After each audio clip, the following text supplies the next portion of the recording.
नमस्कार मित्रों, इस वीडियो में हम 3 टॉपिक देखने वाले हैं छोटे छोटे, और 15 से 20 मिनट में हम रिवीजन करवा देंगे। एक तो उद्देशिका या प्रस्तावना, दूसरा मूल कर्तव्य और तीसरा सामाजिक न्याय। तीनों ही रीट के लिए उपयोगी है और रीट एग्ज़ाम के लिए आप इसे रिवीजन कर लेंगे और अन्य एग्ज़ाम में भी उपयोगी रहेगा। तो देखिए, जैसे जो प्रस्तावना है, यहाँ से क्या क्वेश्चन आ सकते हैं।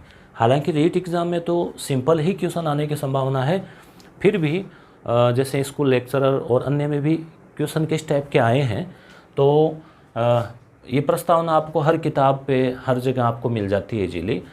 कहाँ से क्वेश्चन बन सकते हैं वो हम देखेंगे। प्रस्तावना में क्या लिखा गया है, हम भारत के लोग, भारत को अब पूछ लिया जा सकता है कि प्रस्तावना में भारत शब्द कितनी बार आया है, लोग शब्द कितनी बार आया है। ठीक है, तो मैं ये गोला करता जा रहा हूँ, आप ध्यान में रख लेना। को एक संपूर्ण प्रभुत्व संपन्न समाजवादी पंथ निरपेक्ष लोकतंत्रात्मक गणराज्य। अब ये जो वीडियो है ना, इसको आप सफ़र कर रहे हैं तो बस में जाते वक्त, खाना खा रहे हैं, कुछ और काम कर रहे हैं, तो भी आप 15-20 मिनट कहीं भी इसको सुन सकते हैं, रिवीजन हो जाएगा। अब ये जो 4 शब्द है ना, इनका क्रम जो है आप याद रखना। पूछा जा सकता है इसमें आगे पीछे, या मान लीजिए ऐसे पूछ लिया कि समाजवादी लोकतंत्र के बीच में कौन सा शब्द। देखो, प्रश्न बनाने वाला कैसे भी बना सकता है, क्योंकि इसका तो एक फिक्स सीक्वेंस है, तो सीधा सीधा क्वेश्चन यहाँ से बन जाता है। तो देखो, संपूर्ण प्रभुत्व संपन्न, ठीक है, स है, उसके बाद में समाजवादी, ठीक है, उसके बाद में पंथ निरपेक्ष, फिर लोकतंत्रात्मक गणराज्य बनाने के लिए। वैसे तो इस लाइन को आप रटोगे ना 2-3 बार तो याद भी जो हो जाएगी। तथा उसके समस्त नागरिकों को, नागरिक शब्द भी आप ध्यान में रख लेना, 1 2 1 1। सामाजिक आर्थिक और राजनीतिक न्याय, ये सीक्वेंस भी आ सकता है कि कौन से न्याय की बात नहीं की गई है, तो की गई है वो याद रख लो, सामाजिक आर्थिक और राजनीतिक न्याय। ठीक है, स्वतंत्रता कितने प्रकार की, विचार अभिव्यक्ति, भाई विचार किया, अभिव्यक्ति की, विश्वास रखा उस पर। फिर धर्म और उपासना, आप ऐसे याद रख लो कि विचार किया, फिर उसके अभिव्यक्ति की, फिर उस पर विश्वास रख लिया, 3 चीज़। उसके बाद में धर्म और उपासना।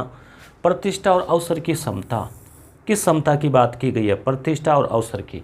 तो ये चीज़ें एक एक यहाँ से क्वेश्चन बनता है, 10 से 15 क्वेश्चन बन सकते हैं यहाँ से प्राप्त कराने के लिए, और बनाए हैं आप देखना, कई एग्जाम्स में बनाए गए हैं इससे। और उन सब में व्यक्ति की गरिमा, ठीक है, और राष्ट्र की एकता और अखंडता। तो एकता और अखंडता सुनिश्चित करने वाली बंधुता बढ़ाने के लिए दृढ़ संकल्प होकर अपनी संविधान सभा में 26 नवंबर 1949, आपको याद ही है कि इस दिन संविधान को जो है वो स्वीकृत कर लिया गया था। तो अंगीकृत अधिनियमित आत्मार्पित करते हैं। तो क्वेश्चन पुनः मैं आपको बता दूं कि ऊपर जो है ना, ये यहाँ पे भारत, ठीक है, शब्द 2 बार आया ना, नागरिक शब्द यहाँ पे अभी तक 1 ही बार आया है, और आप इसमें देख लीजिए, आपको कहीं दिख रहा हो तो अब यहाँ पर ये जो है प्रस्तावना है। अब इसकी व्याख्या करें कि हम भारत के लोग का क्या मतलब हुआ, यहाँ से भी क्वेश्चन बन सकता है। प्रस्तावना तो इतनी ही थी। तो भारत के संविधान का निर्माण और अधिनियमन भारत के लोगों ने अपने प्रतिनिधियों के माध्यम से किया है। मतलब हम भारत के लोग का मतलब कि हमने अपने प्रतिनिधि भेजे हैं और हम खुद कर रहे हैं। प्रभुत्व संपन्न का क्या मतलब होता है, लोगों को अपने से जुड़े हर मामले में फैसला करने का सर्वोच्च अधिकार है। यानी भारत के लोग अपना फैसला खुद लेंगे, उनके ऊपर कोई दूसरा देश, कोई ताकत नहीं है, कोई बाहरी शक्ति भारत की सरकार को आदेश नहीं दे सकती। भारत सरकार स्वयं अपने निर्णय लेगी, प्रभुत्व संपन्न है। समाजवादी का क्या मतलब हुआ, जिसमें नाम आया परिभाषा में, इसमें प्रस्तावना में, समाज में संपदा सामूहिक रूप से पैदा होती है। देखो, हर व्यक्ति समाज से ही तो कमाता है, समाज से संपदा प्राप्त करता है, तो समाज में उसका बंटवारा भी समानता के साथ में होना चाहिए। यानी समाज में समानता हो, सामाजिक आर्थिक, वही समाजवाद है। पंथ निरपेक्ष का क्या मतलब हुआ, ध्यान रखना, धर्म निरपेक्ष शब्द नहीं है, पंथ निरपेक्ष है कि नागरिकों को किसी भी धर्म को मानने की पूरी स्वतंत्रता है। कोई धर्म आधिकारिक नहीं है, सरकार का खुद का कोई धर्म नहीं है। सभी नागरिक अपनी इच्छा से किसी भी धर्म को माने या नहीं भी माने, वो उनकी इच्छा है। लोकतंत्रात्मक का मतलब क्या हुआ कि सरकार का ऐसा स्वरूप है जिसमें लोगों को समान राजनीतिक अधिकार, जैसे वोट देने का अधिकार, चुनाव लड़ने का अधिकार, सब दिया गया है। और गणराज्य का क्या मतलब होता है, ये क्वेश्चन भी पूछा गया है। गणराज्य तो शासन का जो प्रमुख है, यानी अपने शासन का प्रमुख है राष्ट्रपति, वह क्या है, कई देशों में वह क्या होता है, लोकतंत्र है, मगर जो प्रमुख है जैसे राजा या जैसे ब्रिटेन में रानी, तो वो वंशानुगत होता है। जबकि यहाँ पर क्या है, चुना हुआ है। अभी अभी आपको पता है कि 15वीं राष्ट्रपति द्रौपदी मुर्मू बनी है, पहली आदिवासी महिला। अब आप सोचिए कि एक आदिवासी महिला भी इस सर्वोच्च पद तक पहुंच सकती है, कैसे, लोकतंत्र के द्वारा। तो ये लोकतंत्रात्मक न्याय है, ये सामाजिक न्याय है। न्याय नागरिकों के साथ उनकी जाति के आधार पर, उनके धर्म के आधार पर, उनके लिंग के आधार पर कि महिला है या पुरुष, भेदभाव नहीं किया जा सकता, वो न्याय है। तो स्वतंत्रता, किस प्रकार की स्वतंत्रता, अब देश तो आज़ाद तो हो गया ब्रिटेन से, फिर देश के लोगों को कैसी स्वतंत्रता, विचार की, कि नागरिक क्या सोचें, किस तरह अपने विचारों को अभिव्यक्त करें और अपने विचारों पर अमल करें, इस पर कोई पाबंदी नहीं है। ठीक है, हालांकि कुछ मर्यादाएं तो होती है, मगर अपने विचार करने की, अभिव्यक्त करने की वो आज़ादी है। समता, समता का मतलब है कानून के समक्ष सभी लोग समान है। एक अपराध करेगा उसके लिए, चाहे वो कोई बड़ा व्यक्ति हो चाहे आम आदमी हो, सजा सबको बराबर होगी। बंधुता, हम सभी ऐसा आचरण करें कि हम जैसे एक परिवार के सदस्य हैं, हम भारत के नागरिक, बंधुता रखें।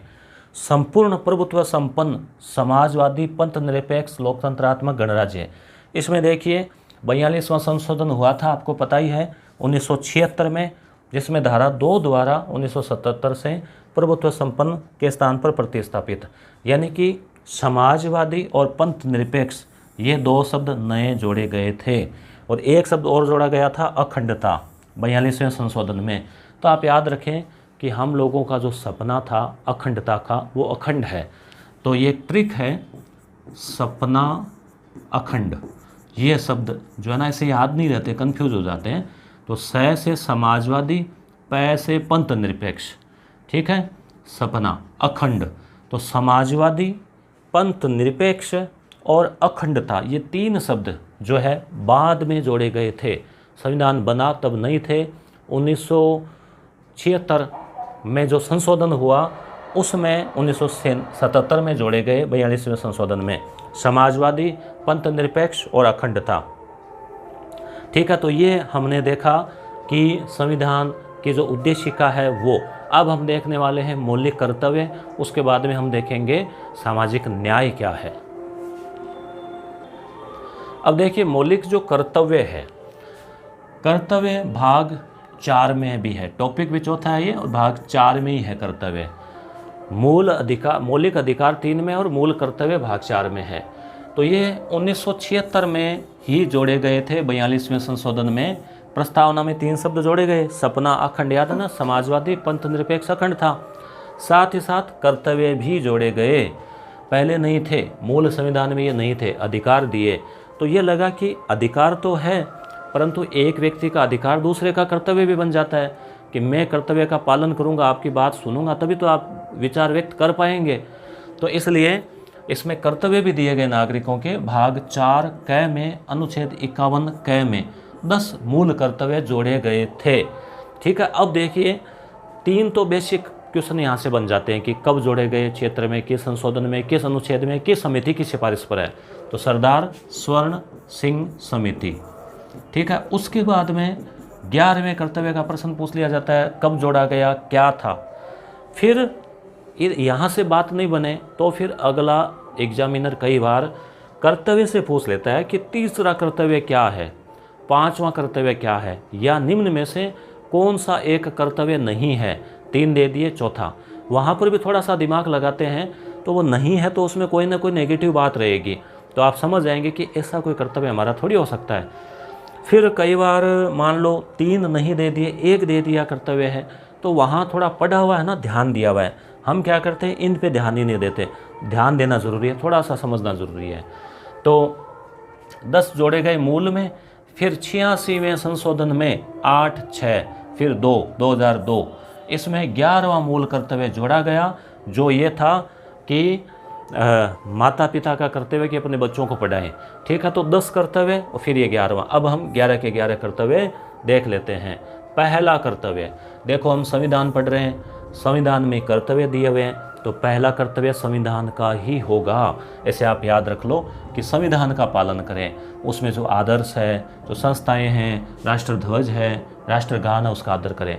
तो इस पूरे का एक कीवर्ड पकड़ लो, एक शब्द संविधान। तो पहले में है संविधान। दूसरे में देखो, दूसरा है तो इस 2 का बना दो स्वतंत्रता। तो स्वतंत्रता के लिए जो आंदोलन हुआ, उसको जो हमारे आंदोलनकर्ता थे, जो प्रेरक थे, वो जो आदर्श थे उनके, उनको हम हृदयंगम करें और उनका अनुपालन करें। तो स्वतंत्रता की रक्षा करें एक तरह से।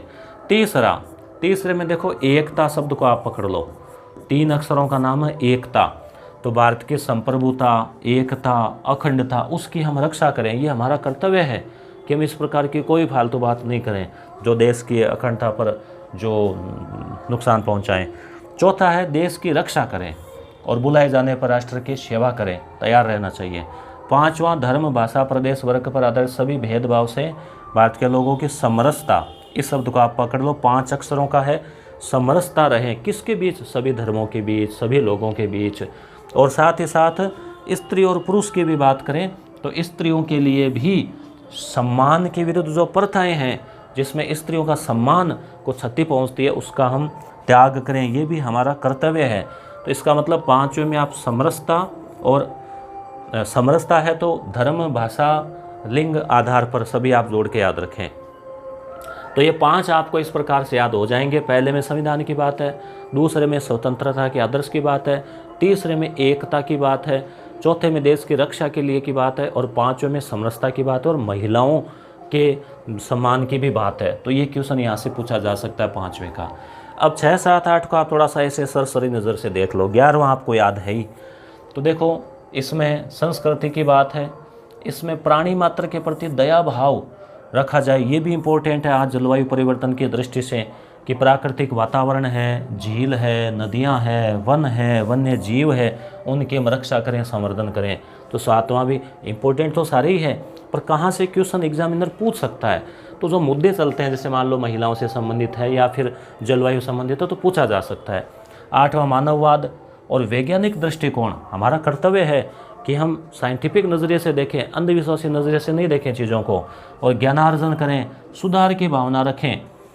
और 9वां है हिंसा से दूर रहें, सार्वजनिक संपत्ति है उसको नुकसान नहीं पहुंचाएं, उसकी रक्षा करें।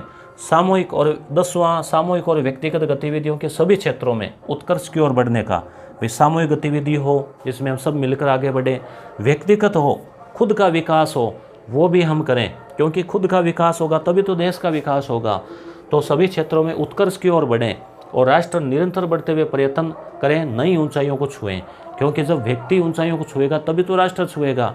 राष्ट्र व्यक्तियों से तो बना है। तो ये 10 कर्तव्य थे, 5 तक याद हो गए। छठे में संस्कृति। 7वां देखो, 7 वैसे पवित्र अंक माना जाता है, 7 फेरे, 7 फेरियाँ, 7 वचन। तो इस हिसाब से आप 7वें में वन्य जीव, प्राणी, प्राकृतिक, उनके बारे में है। ठीक है। 8वां वैज्ञानिक दृष्टिकोण है। 9वां सार्वजनिक संपत्ति। 10वां सामूहिक और व्यक्तिगत गति। 10वें में उत्थान की बात है, 10वें में उन्नति की बात है। जैसे 10वां आप ऐसे याद रख लो कि बोर्ड, 10वीं बोर्ड होती है, तो 10वें में अच्छे अंक के लिए प्रयास होता है, तो ऐसे आप ट्रिक से याद रख सकते हो। और 11वां सबसे लास्ट में जोड़ा गया था, मूल में नहीं था और वर्तमान में 11 है। 6 से 14 ये आयु भी याद रखना, 6 से 14 RT वाली। तो वहाँ तक के जो बच्चे हैं तो उनके माता पिता या उनके जो अभिभावक है या जो संरक्षक है, उनका कर्तव्य है कि उन बच्चों को पढ़ाएं। तो ये उनका कर्तव्य बनता है। तो ये हो गए अपने मौलिक कर्तव्य। भाग 4 में है, मूल में 10 थे, फिर 11 हो गए। 1942 जो 42वां संशोधन 1976 उसमें जोड़ा गया था, ये कर्तव्य जोड़े गए थे, सरदार स्वर्ण सिंह समिति। अब सामाजिक न्याय क्या है, ये अलग से आपके डिटेल में दे रखा है और प्रस्तावना में भी दिया हुआ है, सामाजिक, आर्थिक, राजनीतिक न्याय। तो सामाजिक न्याय क्या है? तो देखो, समाज के अंदर न्याय यानी समाज के अंदर जो है लोगों के बीच में समानता की भावना हो, तो हर व्यक्ति के साथ जाति, कोई रंग, धर्म, लिंग के आधार पर बिना भेदभाव के समान व्यवहार, यानी समाज में जो लोग रह रहे हैं, विविध लोग रहते हैं, हर जाति के रहते हैं, धर्म के भी रहते हैं, रंग भी उनका अलग हो सकता है, लिंग भी अलग होगा ही, तो उन लोगों के साथ में जो भेदभाव नहीं हो, व्यवहार, समाज में समानता की भावना, वो सामाजिक न्याय है। तभी तो सामाजिक न्याय होगा ना। उद्देशिका में सामाजिक, आर्थिक और राजनीतिक न्याय के इन तत्वों को 1917 की रूसी क्रांति से ध्यान रखना। ये जो न्याय है सामाजिक, आर्थिक, राजनीतिक, सहारा, ठीक है, सहारा की जगह सहारा, यानी इनका एक जो क्रम है ना, सामाजिक है, फिर आर्थिक है, फिर राजनीतिक है। तो ये जो तीन है न्याय, ये कहाँ से? 1917 की रूसी क्रांति से। जबकि स्वतंत्रता, समानता और बंधुत्व है, ये जो शब्द है वो अपने फ्रांस की क्रांति से लिए हुए हैं। संविधान में सामाजिक न्याय का सर्वोत्तम उदाहरण क्या है? अनुसूचित जाति, जनजाति, इनका आरक्षण, इनको आरक्षण है। तो ये क्या है कि समाज में समानता, इन समानता के जो पद है, समानता का जो अधिकार है, वे प्राप्त कर सकते हैं। बगैर आरक्षण के, चूँकि आर्थिक पिछड़ापन है, सामाजिक पिछड़ापन है, अवसरों की समानता नहीं है, तो फिर आगे बढ़ना मुश्किल हो जाता है। सामाजिक न्याय की प्राप्ति में सहायक संविधान के अनुच्छेद, ये मोस्ट इम्पोर्टेंट है। अनुच्छेद का जो क्वेश्चन पूछा जाता है वो लगभग यहाँ से भी पूछ लिया जाता है, और इसमें भी विशेषकर ये जो नीति निर्देशक, और यहाँ से भी, तो ये आप इनको नज़र डाल लो कि ये जो अनुच्छेद है वो सामाजिक न्याय प्राप्त करवाने के लिए ही है प्रावधान। 17 में क्या कहा गया है? अस्पृश्यता का अंत। 18 में उपाधियों का अंत, ये हमने देखा था अभी। अनुच्छेद 15 में क्या कहा गया है? ये समानता वाला ही है, समता का अधिकार, मूल अधिकार। 15 में है कि धर्म, मूल, जाति, लिंग के आधार पर भेद का प्रतिषेध। 16 में है लोक नियोजन, सरकार कोई नियोजन करती है, वैकेंसी निकालती है, तो उसमें अवसर की समता मिले सबको। अब यहाँ पर वो अवसर की समता में ही आरक्षण को भी शामिल किया गया है। अनुच्छेद 23 मानव का दुर्व्यापार, बलात्सरम, 23 और 24 जो है ना, शोषण के विरुद्ध, उसमें भी तो अब जैसे बालक है या किसी व्यक्ति का मान लो व्यापार किया जा रहा है, तो फिर वो सामाजिक न्याय कहाँ से आया? तो इसलिए सामाजिक न्याय तभी मिलेगा जब छोटे बच्चों को भी कारखानों में नहीं लगाया जाए खतरनाक काम में। तो 23-24, तो देखो 23-24, 15-16, 17-18, तो देखो 15-16, 17-18, 23-24, ये क्रम से आप याद रख लेना।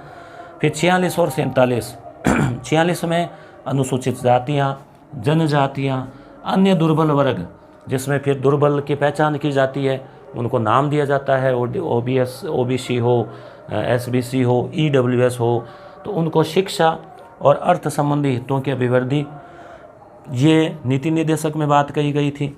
47 पोषाहार स्तर और जीवन स्तर को ऊंचा करने और लोक स्वास्थ्य सुधार को करने का राज्य का कर्तव्य है कि पोषाहार स्तर, अब इसके लिए सरकार चाहे योजनाएं चलाएं, चाहे वो किसी प्रकार के कोई भी प्रयास करें, तो ये 47 में है। तो ये थे अपने 3 टॉपिक, उद्देशिका, उसके बाद में कर्तव्य और उसके बाद में सामाजिक न्याय। निश्चित रूप से यहाँ से क्वेश्चन पुटअप किया हुआ आपको मिलेगा एग्ज़ाम में। धन्यवाद।